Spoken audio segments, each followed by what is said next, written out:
Hey guys, it's Liam and welcome back to Liam Does Programming. And today's going to be a kind of short video because this is very last minute. I only just remembered that I had to make a color switch video. And yeah, so for those who didn't do last week's challenge, all you had to do was make a object called obstacle 2 and go make a create event. And inside the creator, you want to call it inherited event by going control and this one here. And then inside the code action, you want to call type equals obstacle 2 part and amount equals to 4. And you want to make a object called obstacle 2 part with nothing in it, and they both have to be parented to the respective thingy.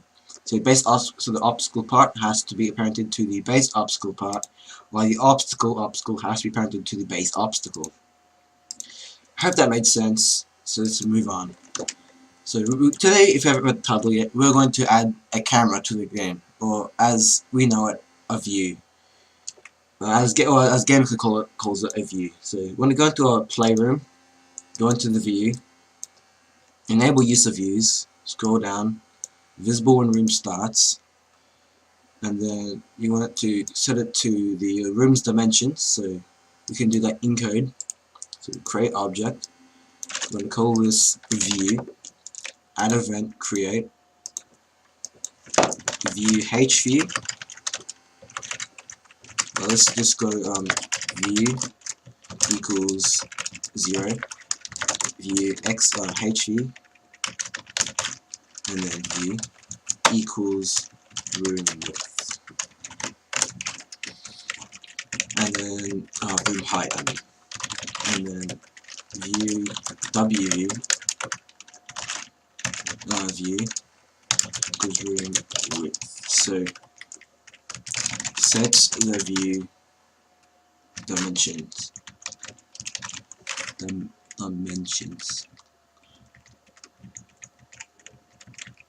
That's spelled wrong, eh? Set the view size. View index. So that just sets the view size, and that's actually only in the create event. And then we can go to add event step, and then do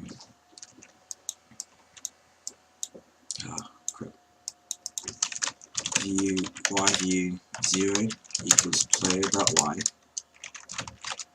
minus view hview view divided by 2. One thing I should point out is that hview means horizontal height view, so that's the height, and then wview is width view, so the width of the view, and yview is the y position of the view. And you forgot to set this to the view index, which is 0. And then view yview view equals clamp view yview view yview view minus view hview view times 2, and then room height view minus view room height minus view hview view. So let me explain what we just did here. So we added a clamp, so it can't go outside the sort of boundaries of what we have. So if I get a pen, I guess, what we can do is, so what we have is our room. Let's say that's our room. Let me just move this over here so I know what I'm typing. And then actually do that. I was just explaining it. I'm not good at drawing things, so sorry about that. So if I got your hopes up. So what we're doing is we're clamping it so it can't. So we clamp. Okay, let's read the things down here. So this is the value we're clamping. So y view, and then the minimum value is the current y view minus our h view times 2. So it means it can go down. What we want to do is just do this. So our view cannot go below what our view already is, if that makes sense. So no. Minimum. Yeah, that makes sense. So the view won't go below what it is at the moment.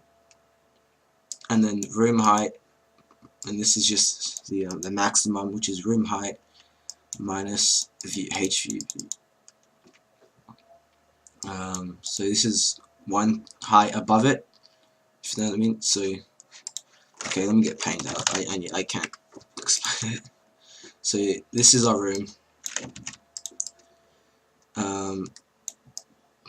and so the maximum. Oh, sorry, I have a bit of OCD here. Not OCD, just a perfectionist. So this is the maximum for what we have to go. That is room height minus the view. I think that's what it does. Actually, that makes no sense. Why did I do that? Hey guys, I'm back, and I found a few issues with the system I was going to show you. So I spent about 10 minutes trying to find a better system, and this is what I came up with. So let's quickly just get rid of it. We don't need the vars. So we want to make two variables in our create event, boundary variables, which are view previous equals to 0, and view move to, which is equal to 0. Now we also want to do something here, so we want to copy and paste these. So we want to do x port and then y port equals w view h view. So we want to type that in, and then in the step event what we want to do is have this. So this is a previous view, so what the view was before we change it, and then we have the view, what we want the view to be. So if the previous view is greater than the move to, where we want to go, then we can move, and then we'll clamp afterwards, so it doesn't leave our boundaries, if that makes any sense. So I actually reckon we should probably switch this around so it makes more sense. So if move to is less than x previous, than the previous one, then we move, then we will move. So this, then we need to add the view object into the room and play the game. And we have an issue right off the bat. That's funny. Let's see. Export. What was it? It's W port. Yep. Export and Y port changes the what the view should be instead of changing the actual dimensions.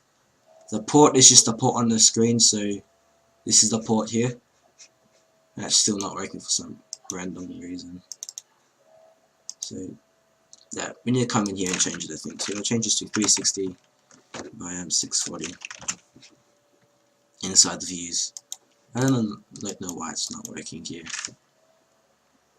It should work.